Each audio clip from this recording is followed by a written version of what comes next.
If you had an emergency come up and you needed $1,000 in cash to handle it, could you come up with it? If you think your savings account isn't as big as it should be, you may be right. This morning, 40-year high inflation is taking a bite out of Americans' saving accounts. Only 44% of Americans could cover that $1,000 out of savings. All right, so I actually did have this problem. I remember very clearly that my first week of travel nursing, I quit my job on Friday. Saturday, I flew from Michigan to Los Angeles. On Sunday, I remember looking at that bank account and looking at it and saying like, wow, I've only got $1,000 and that's it. That's all my entire savings. If anything happens, that's all I can cover. Then I remember thinking to myself like, man, I am so thankful that tomorrow I get to go to work so I can actually build up an emergency fund because I have nothing. And it was a huge risk for me. I mean, I've always had an emergency fund, and to take that risk, I mean, I had recently paid off all my student loans debt, so I was debt free.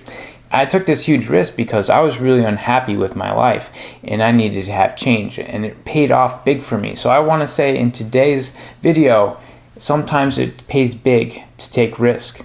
What's up, you guys? My name's Gary, and this is the Everything Travel Nurse Show. Listen, on today's video, I'm going to talk about those Los Angeles days, how I was able to build up money and save living in an expensive city like Los Angeles. We're going to talk about why you need an emergency fund, especially if you're a travel nurse. Third thing I'm going to talk about in today's video is show you how much money I keep in my emergency fund to give you an idea of what might be a good idea for you. Fourth thing I want to cover real quick in today's video is inflation. Like, I'm kind of expecting some changes to occur with inflation, and I want to talk about that, just educate you today on what I'm expecting in the future. And that, everybody, is what's coming up next here on the Everything Travel Nurse Show. Hey, listen, before we start the video, I just want to say real quick, if you want to be a part of the Everything Travel Nurse Show, please hit that subscribe button. We truly do appreciate it here on the channel. If you liked today's episode, if you thought it was entertaining or you gained some knowledge out of it, hey, please hit that like button. It tremendously helps out this channel. All my videos are shot in 4K, and if you'd like to follow me on Instagram, I post there pretty much daily. Be a part of that as well. That is all coming up next here on the show.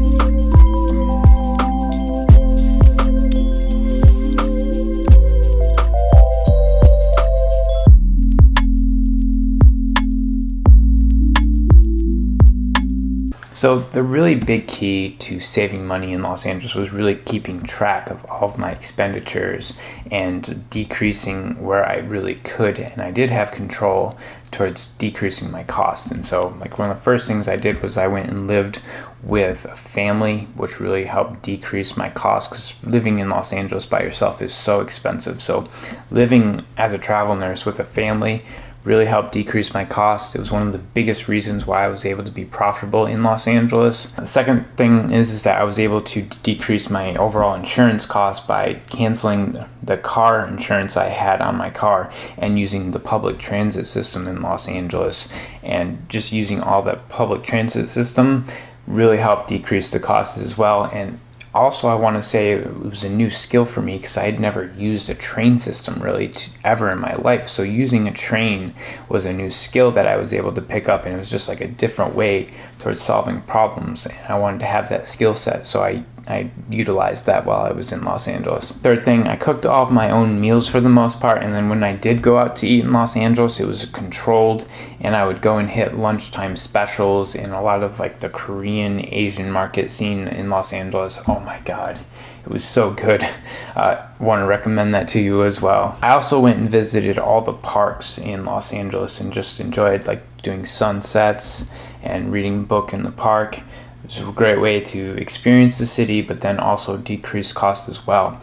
And the last big recommendation I want to give to you guys for Los Angeles is definitely going on free Tuesdays to all the art museums, to all the gardens, and going and experiencing everything that was just free. There's so many things to do in Los Angeles that one contract, it's really hard to squeeze in all the free stuff to do, and taking advantage of that really helped decrease my cost and increase my savings. I mean, that's what I was trying to do the entire time. I was able to do that and have fun. Now this is the part of the show where we're going to take a closer look. Every week's going to be a little bit different what we look at, depending on where my mind decides to take us. But there's different aspects of travel nursing that we just don't always think about that really do deserve a closer look. Alright everybody, so it's been 4.5 years since those LA days. And here I am in Alaska. It's summer 2022. And what am I doing on my days off? And I'm out looking at starfish, walking the coastline, enjoying the sunset on the Alaskan coast. What am I doing? I'm doing free things. Still 4.5 years and I'm loving life. I mean, that's what it's all about. Chase after those free things that you want. It's the travel nurse lifestyle. Everybody stop. Emergency this Tuesday. Put it down on your calendar.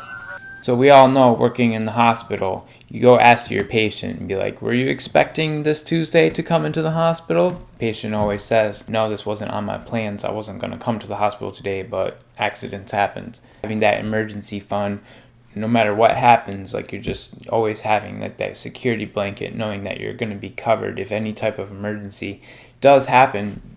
You got the money and you can cover it. It's not a big deal. And especially as a travel nurse, it's like you can be canceled at every single day. And instead of being a victim of being canceled by the hospital, I choose to think of that as an opportunity. I've never been canceled, but one day when I get canceled, I'm going to immediately book a flight down to Mexico and go spend a month in Mexico. I'm not a victim. I plan these things out, and I always have a plan, and these things are all covered, and that's why I have this emergency fund. My emergency account, it's 6 months of my monthly expenditures, and you think to yourself, like, what is 6 months of your expenditures? Well, you actually have to keep track and do a monthly budget in order to calculate that. So here we go. I took Microsoft Excel in high school. I was a 90s child.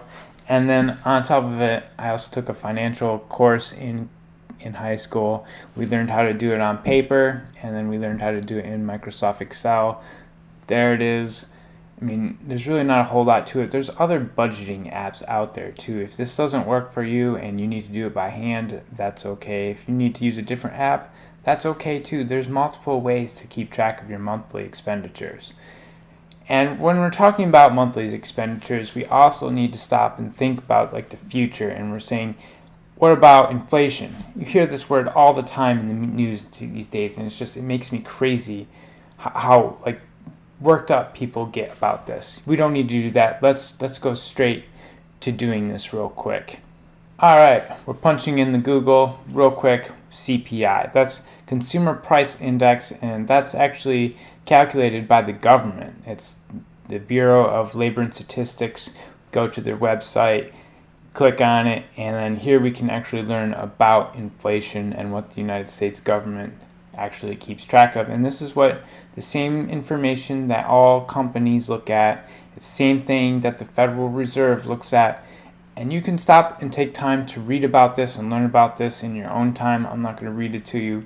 I've been reading it since 2008, and I also read it on the United Kingdom and Australia and other various parts of the world. I mean, it's not just the United States. We're not the only ones with inflation right now.